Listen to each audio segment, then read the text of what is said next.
The royal family, and particularly the king, is really in a mess.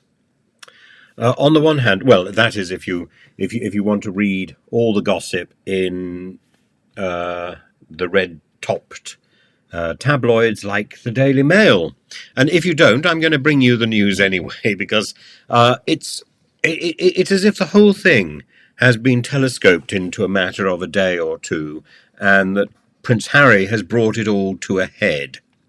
First of all, you've got continued stories about Simon Dorante-Day. You probably don't know who he is.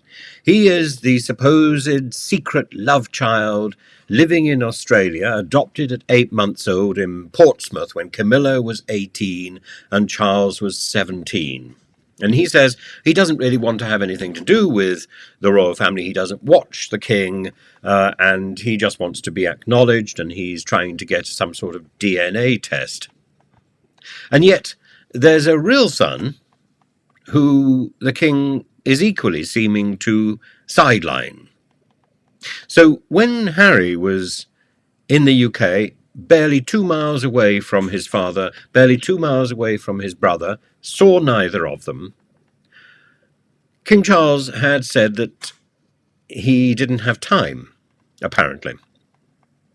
But during that didn't have time, he held a garden party. He met privately with David Beckham while Harry was in the country. He had various other priorities. I don't think so. And the king also managed to visit a barracks in London in a surprise visit, even if it was tightly choreographed and planned a week ahead. And Harry's visit was known months in advance. We're told, again by the sources in the highly informed Daily Mail, that the king is said not to need, let's get these words right. He doesn't need the drama in his life.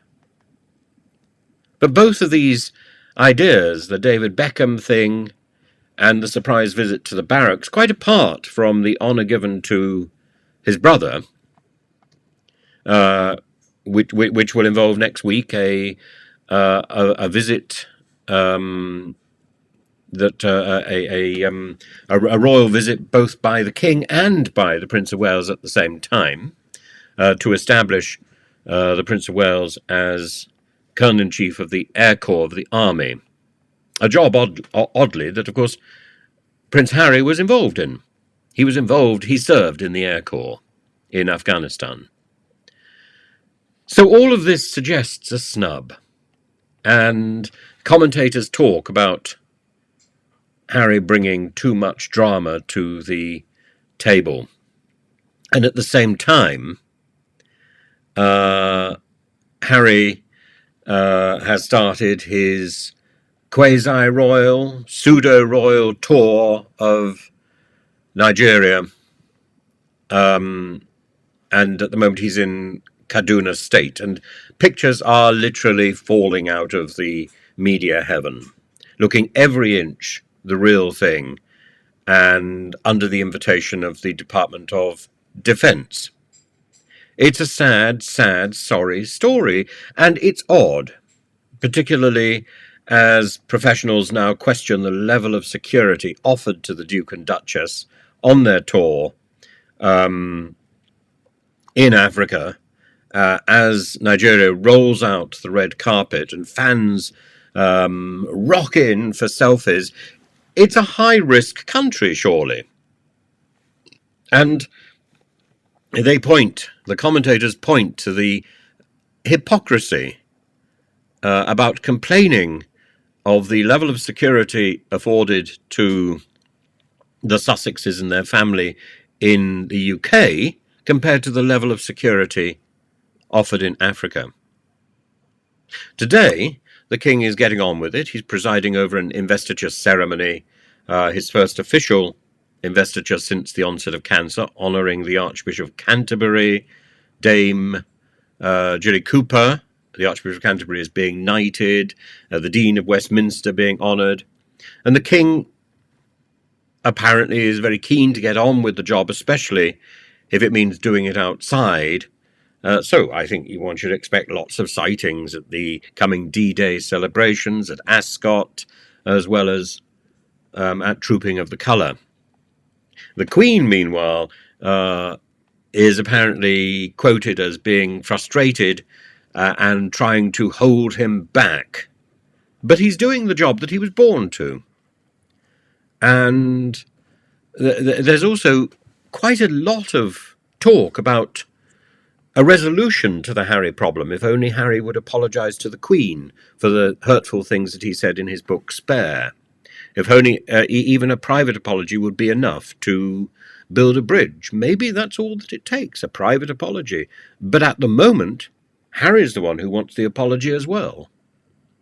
What is needed is for somebody within the royal circle to break ranks and have a word in the ear of both the king and his son, have a word in the ear of the Queen and her advisors, have a word in the ear of the Prince of Wales and his family, and try and smooth this out, because this continued spat is all anybody is talking about.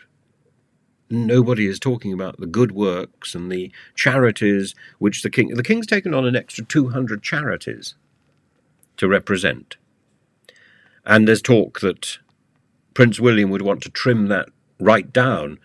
But the whole idea of royal patronage is part and parcel of what the modern monarchy is for. It's there to promote good deeds and right practice. And I don't think, when at the heart of the monarchy is this sibling squabble and this fractured family, that it is projecting the right sort of image. I think it needs to work harder. I think it needs to build bridges, sort things out, and find a solution. The drama will continue. And you only have to look at Harry ascending that a pile of steps in the footsteps, indeed, of his father and his mother all those years back in the 1980s, and turning round and waving sheepishly, coyly, and utterly signally to the crowd of well-wishers. You only need to see that to see that Harry is naturally dramatic, and so is his father, and so, I suspect, is his brother, but we see far less of drama in William.